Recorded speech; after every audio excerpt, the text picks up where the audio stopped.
ঠিক আছে, রাখ।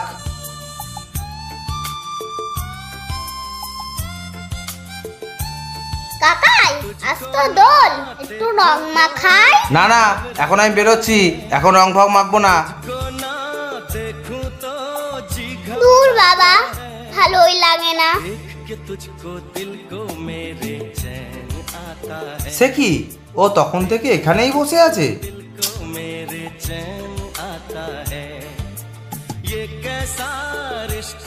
সরি, তখন তো তুই আমাকে আবির মাখাতে পারিসনি।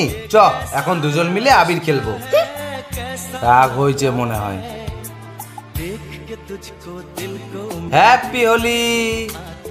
নে এবার আমার গালে আবির দে। আবির মাখবে, দাঁড়াও।